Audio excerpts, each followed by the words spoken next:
Now, let's go back to the ACORN scandal, I guess you might want to call it again. We've been doing a lot of work on that ourselves. And if you could explain what you think the GOP is doing with that, and whether you think it can get any traction. Well, they were trying to get traction on. The problem is the U.S. Supreme Court chimed in and said the Republican Party had no standing to bring the case in Ohio. So now I think they've gone to the Ohio Secretary of State, or Ohio Supreme Court. Right. And so I'm not sure what the outcome of that is, but I think in the end, they're framing it as a voter fraud, but it's not voter fraud. And I'll give you an example. And this happens all the time. It particularly happens when you try and collect large amounts of signatures, and so you need people to do that, because I'm not going to go out and collect 800 signatures or 1.3 million or whatever it is. I won't collect one as an operative, but I'll go hire people to do it. Well, the people that you hire tend to be the unemployable. Honestly, they tend to be folks that are down on their luck or just can't get a job. And they need money, and this is a way to make money. So, for instance, in New York State, 1999-2000, I got Steve Forbes on the ballot by collecting about, I think it was like 80,000 signatures, something like that. We would hire people, we'd pay them on a quota. You can't pay them on a signature basis, but you pay them on a quota. Basically works out to $20 a signature. They go out, they get all this information, they bring it back in, you call through it, you immediately find who's trying to run one by you. You immediately find the guy who just did the kitchen table phone book thing, because everything's in alphabetical order. You immediately find the guy who's padding it. We literally then went and looked at the Bush ballot access petitions.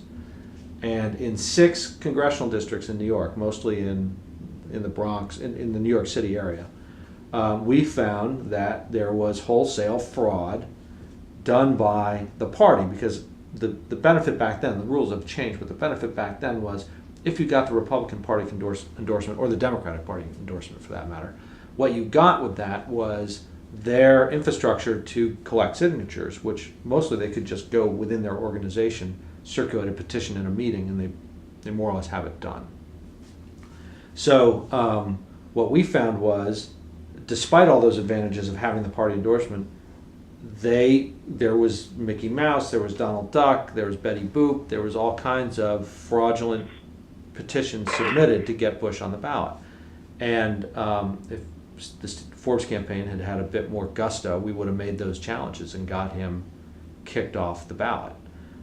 So the point I'm raising this for is because this happens all the time. It happens whether it's voter registration, it happens in the Republican Party when they do ballot access.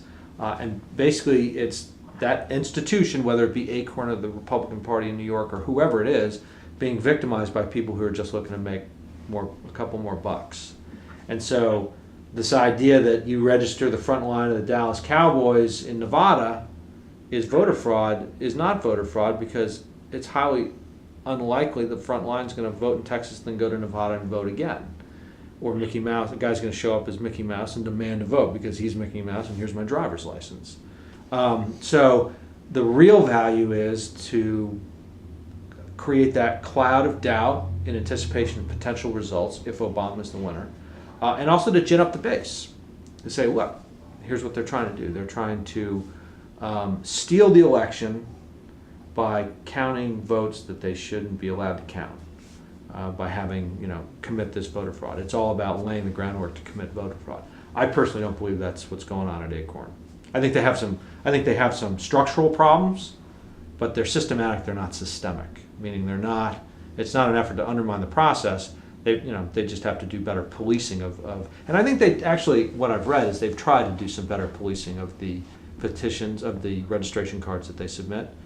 But, you're not going to catch everything. That's not to excuse it, but I don't also think neither does it warrant an FBI investigation 3 weeks before the election, because all that does is put more powder in the keg.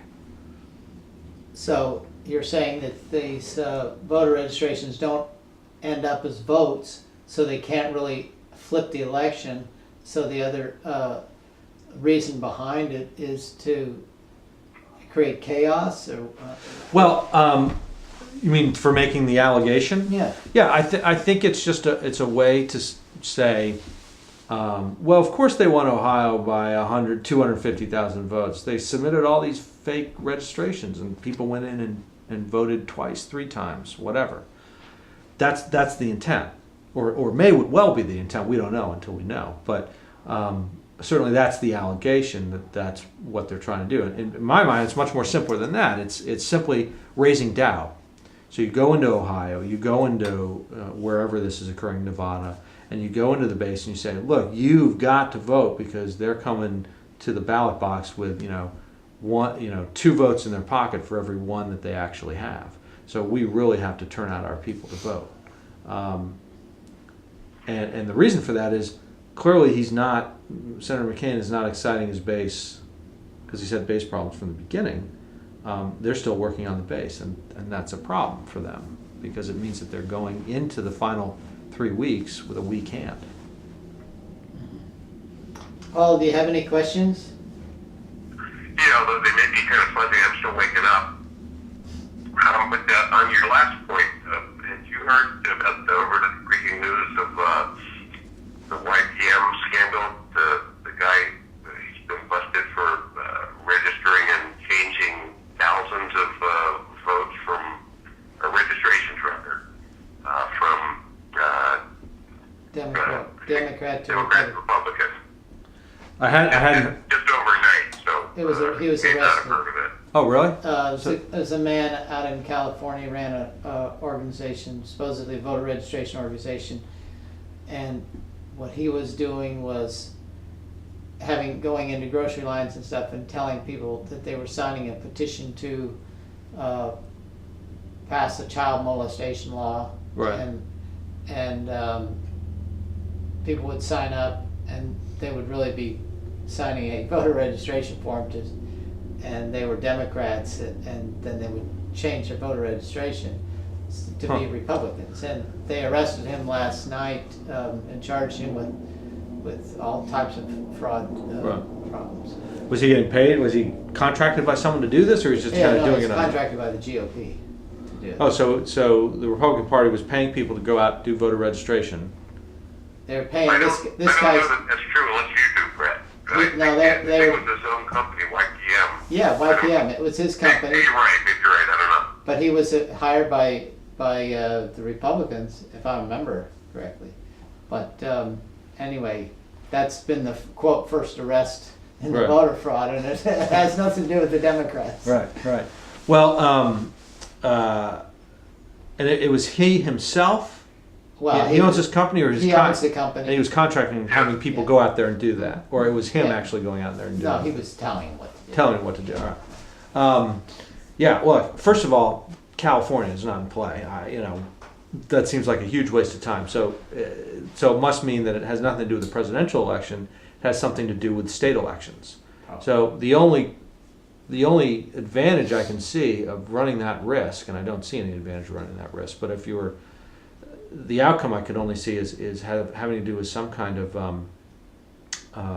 gerrymandering application.